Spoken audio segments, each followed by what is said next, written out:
Bonjour, bienvenue à Vie et Miséricorde, c'est Ursule. On est le 9 juillet 2026. Alors, je viens parler de chercher la lumière. Alors, si vous avez bien constaté, ces derniers temps, on parle de lumière et de lumière et de lumière. Parce que c'est ça que le Seigneur aimerait pour chacun d'entre nous. Et la lumière, elle est disponible en abondance. Il nous suffit d'aller à la source. Et la source, c'est notre Seigneur Jésus. Et puis, tout est là. Amen. Alors aujourd'hui encore, le Seigneur nous invite à aller chercher la lumière.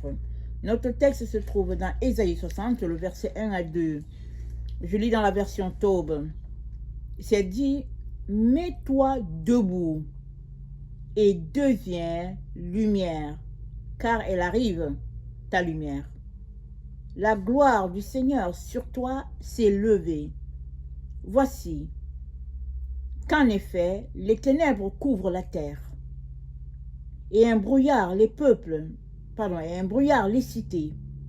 Mais sur toi, le Seigneur va se lever et sa gloire sur toi est en vue. Ça, c'est dans la version Taube. Alors, cette version, n'est-ce pas, met en action quelque chose, c'est que c'est à nous de nous lever et devenir lumière. Alors, si je lis dans la version du Louis II, voilà ce qu'on lit. Alors, c'est Ésaïe 60, le verset 1 à 2. Ça dit, lève-toi, sois éclairé, car ta lumière arrive. Ça, c'est dans le Louis II. Dans la Taube, ça dit, mets-toi debout et deviens lumière. C'est la partie deviens lumière. Parce que ici, c'est dit, sois éclairé. C'est dit, lève-toi, sois éclairé. Alors, tu peux être éclairé par n'importe quelle lumière que tu aurais choisie. Si tu n'as pas choisi Dieu, tu peux penser que tu peux aller prendre n'importe quelle lumière. Comme les deux enfants du sacrificateur. Dieu a dit à Israël, il a dit ça à Moïse, il dit dans le tabernacle, pas de lumière souillée qui vient de l'extérieur.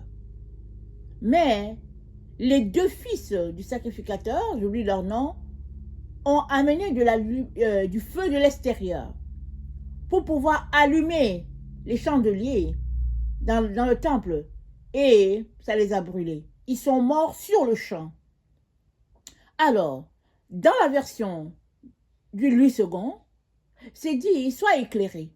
Alors, une personne pourrait dire, ok, je dois être éclairé, alors je m'éclaire, alors je cherche, n'est-ce pas, je cherche, au niveau de l'horoscope, je dois être éclairé.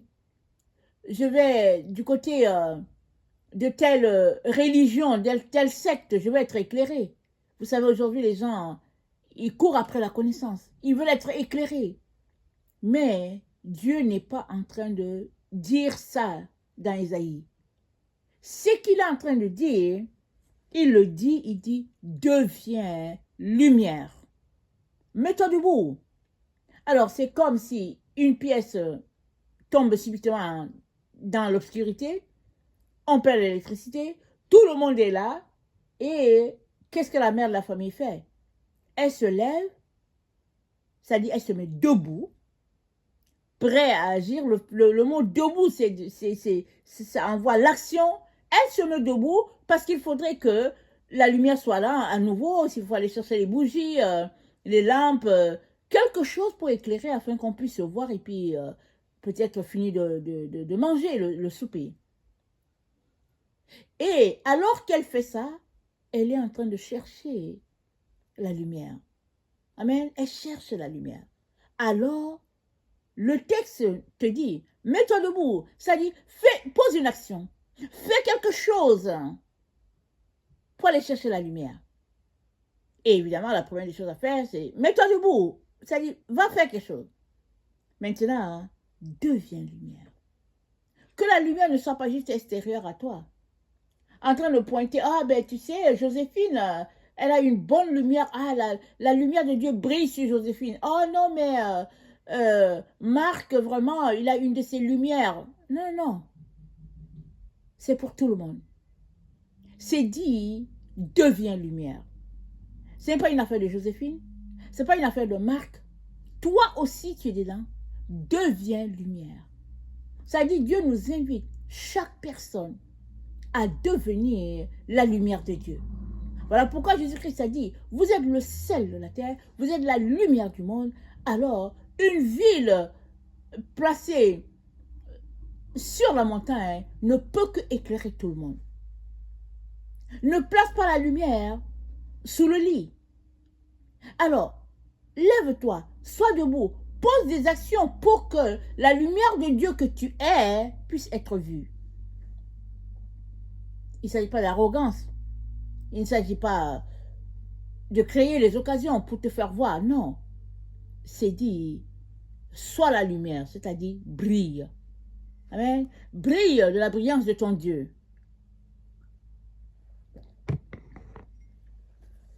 Excusez, je lis mes notes.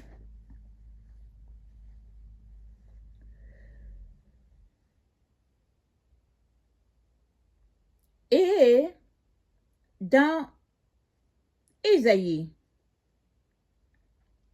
60, le même chapitre, au verset 19, voilà ce qui est dit.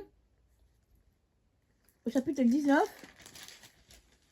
c'est dit, désormais, ce n'est plus le soleil qui sera pour toi la lumière du jour. Ce n'est plus la lune avec sa clarté qui sera pour toi la lumière de la nuit. C'est le Seigneur qui sera pour toi la lumière de toujours. Ça dit, deviens lumière, c'est-à-dire, deviens comme Jésus. Jésus est la lumière. Et il a dit, vous êtes la lumière. Il est en train de dire, je suis la lumière, moi Jésus. Et en devenant enfant de Dieu, vous recevez mes attributs, tous mes attributs, y compris celui d'être lumière. Donc toi et moi avons la capacité, pas la capacité, la probabilité d'avoir la même lumière que Jésus. Maintenant, qu'est-ce qu'on doit faire? On doit être debout, refuter les œuvres des ténèbres et marcher avec Dieu pour que la lumière de Dieu se reflète sur nous. Vous savez, est-ce que vous avez déjà vu une mère oiseau nourrir ses moineaux? Moi, j'ai déjà vu ça plusieurs fois. Alors, les enfants, les petits des oiseaux, ils sont si petits, si frêles, que si tu les vois à leur début, les 2-3 jours, leur mère oiseau est en train de les nourrir. Tu vois l'oiseau qui ouvre la bouche et la mère met les grains à l'intérieur, n'est-ce pas, de la bouche de l'oiseau pour que l'oiseau puisse l'avaler. Et je ne sais pas si c'est après une semaine ou 2 semaines, ce même oiseau, il ne va plus recevoir comme ça la bouche de sa mère. Parce que lui aussi, il aura appris à manger le grain en voyant sa mère picorer le grain. Alors, c'est la même image avec notre Seigneur Jésus. Chaque jour, nous devons venir devant Dieu, ouvrir la bouche pour que Jésus-Christ nous mette les grains que nous avons besoin pour cette journée-là. Et il va nous nourrir ainsi tous les jours de notre vie jusqu'à ce que nous retournions à Dieu. Et ça prend que nous disposions à marcher avec Dieu dans l'honnêteté, dans la simplicité et surtout dans la volonté. Amen. De renoncer à soi pour que Dieu soit au contrôle de tout et contrôle tout et gère tout dans notre vie. Amen. Ça ne veut pas dire qu'on est devenu handicapé et puis qu'on a perdu le contrôle de notre vie. Non, non. Volontairement, on renonce à nous-mêmes pour que Jésus-Christ puisse prendre toute la place et faire son œuvre extraordinaire en nous. Amen. C'est ça, aller chercher la lumière. Et de manière concrète, Josué 1, le verset 9, Dieu parlant à Josué lui dit que ce livre de la loi ne s'éloigne pas de ta bouche, mais dit-le jour et nuit pour agir fidèlement selon tout ce qui est écrit, car c'est alors que tu auras du succès dans tes entreprises, tu réussiras. Médite-le jour et nuit. Et tu peux aussi le méditer l'après-midi. Tu peux le méditer à tout moment. Le secret, c'est que ce livre-là, c'est-à-dire la Bible, ou bien dans le temps, c'était peut-être la Pentateuque, il dit, médite-le, c'est-à-dire ouvre le livre, plonge ton regard au niveau des Écritures, récite les versets dans ton cœur, répète à ton âme ces versets-là et attends-toi devant Dieu pour la suite, parce que c'est lui qui fait pousser le grain et puis qui le fait croître. Il y a des parties que lui, il fait, mais il y a d'autres parties, c'est toi qui dois les faire. Il n'y a pas place à la paresse. Pour qui, n'est-ce pas, aimerait marcher dans ce que Dieu a pour lui, il n'y a pas place à la paresse. Et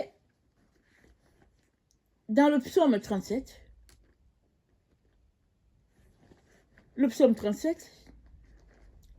au verset 4, c'est dit, fais de l'Éternel tes délices, il te donnera ce que ton cœur désire. Pendant que tu médites la parole, aime l'Éternel, aime ce qui vient de lui, aime tout simplement ce qu'il est en train de faire, son œuvre. Mets-le en priorité dans ta vie. Et c'est dit, il te donnera ce que ton cœur désire. Maintenant, pourquoi est-ce que ton cœur désire cette chose?